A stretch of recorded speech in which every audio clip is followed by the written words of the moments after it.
Hello, welcome back again brothers and sisters sa ating sharing for Bread of God. Today, ipabahagi ko sa inyo ang isang karanasan na aking naranasan sa pagsaksi sa kaayuhan kamahal na Diyos at iyon ay bahagi ng buhay ko na hanggang ngayon ay aking kinagamit. In the name of the Father, into the Son, into the Holy Spirit. Amen.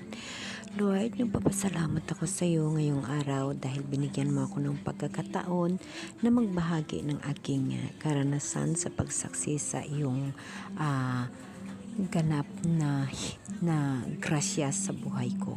Lord, nagpapasalamat ako sa iyo dahil na binigyan mo ako ng lakas upang magbahagi ng aking karanasan na kung saan patuloy kang gumagabay at tumutulong sa akin araw-araw hanggang ngayon.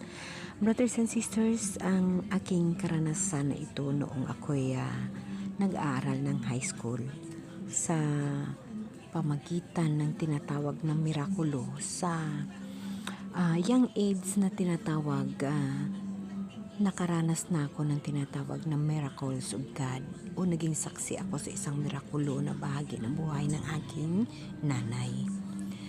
One day na ako'y going to school na ako'y kukuha ng exam. Nung panahon, 12 peso ang bayad sa eskwelahan every month. So, 20 peso yung aking allowance in the time. At ang lugar namin, isang bahagi ng lungsod na ang sasakyan ay isang bisis lang at isang piraso. No? Isa ang papunta at isa ang pauwi. So, punong-puno yung mga pasahero niyan. So, kailangan upang makahabol ka ng sasakyan ay maaga ka pa. So, nung panahon na yan kami, sa area namin marami kaming mga estudyante. So, sabay-sabay kaming umaalis para sabay-sabay kaming makapunta sa school. Nung panahon na yon ay hindi pa ng nanay ko na ibigay yung aking allowance na 20 peso. Ang 20 peso at 12 peso yung aking bayad sa monthly exam ko, and then ang 6 peso na yun is yung 6 piso na yun ay aking pamasahe 3 so mayroon akong matira na 2 piso so yun ang aking baon. So in the time hindi na nanay ko na ibigay yung aking baon, yung aking pangbayad sa school. So dahil na mag-aalas 7 na, alas 8 aalis ang sasakyan. Wala akong first period nun. So, ahabol pa ako ng 9 o'clock. So, ganun. At saka ganun ang kinuha kong schedule na wala akong first period kasi alam ko na ang sasakyan sa amin is alanganin, no? Pag may pasok man ako sa MWPE, so okay lang na malate ako.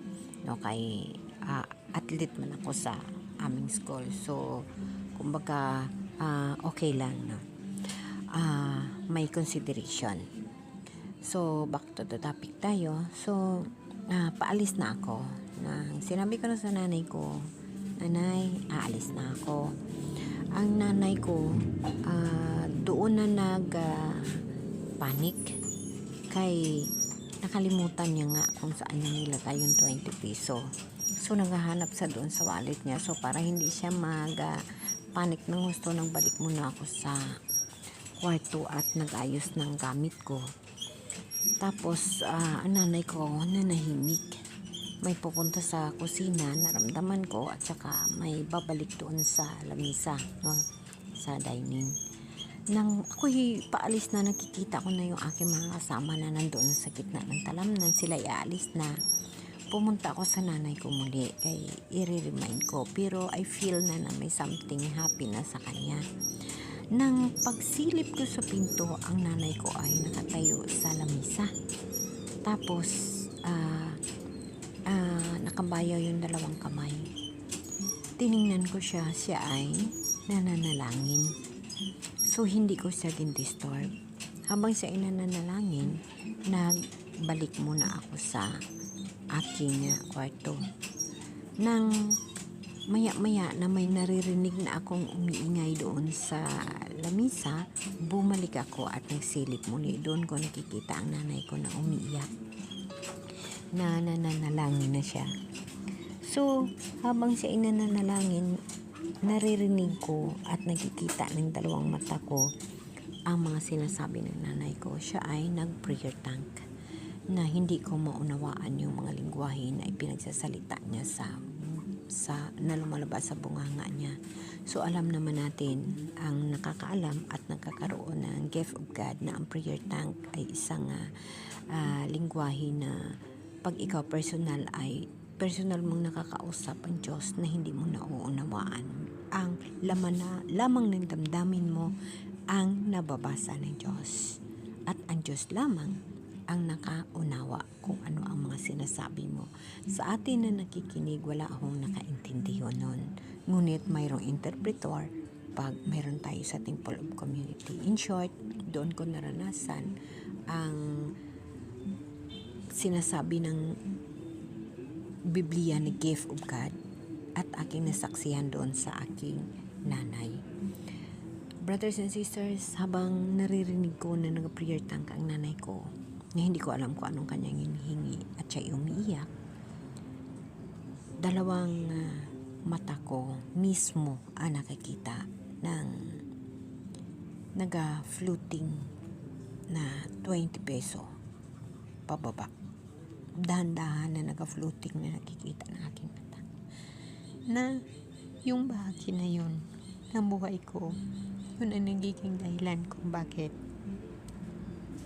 lumalaki ako at namumuhay ako na nagtitiwala sa Diyos hanggang ngayon. Dahil dalawang mata ko ang nakikita na nag-floating ang pera bagong-bago. Dahan-dahan na bumababa at bumaba doon sa harap ng mesa. Na na-stop na ang nanay ko sa pag-prayer at pagsalita ng prayer of tongue. Pagdilat ng mata niya, umuplok ako. Hindi pa siya nakadilat, umuplok na ako. Ayaw kong makita ako ng nanay ko na nasaksiyan ko ang nangyayari sa buhay niya. Dinampot niya yung pira. Magsabi na, Diyos ko, maraming salamat.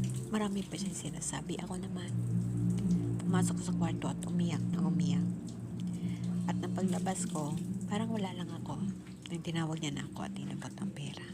So dito ko, brothers and sisters, nasaksiyan ang tinatawag na mirakulo ng Diyos sa tao na nanampalataya at nagtitiwala sa Diyos. Ang nangyari sa nanay ko, isang bahagi ng buhay ko na first na pagsaksi ko sa mirakulo na buhay ang Diyos at nagikinig ang Diyos at nandyan ang Diyos para sa atin.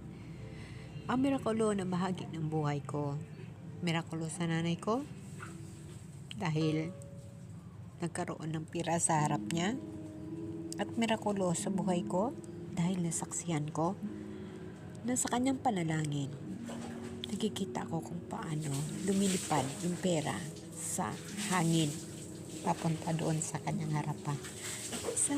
Sa bahagi sa buhay ko na walang imposible sa Diyos pag ikaw ay nanampalataya at ikaw ay nagtiwala ng buong buo sa Kanya.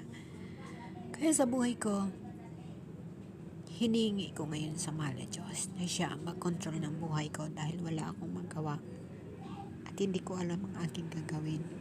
Ang gusto ko lamang, ang lahat na nangyayari sa buhay ko, kagaya ganito, aking isi-share, aking ibahagi ang pagsaksi ko sa kabutihan ng Diyos, sa mga mirakulo ng Diyos, sa pagmamahal ng Diyos mismo sa buhay ko. Ako mismo ang magbabahagi ng totoong nakaranasan ko sa buhay, ang totoong pagsaksi ko sa kabutihan ng Diyos.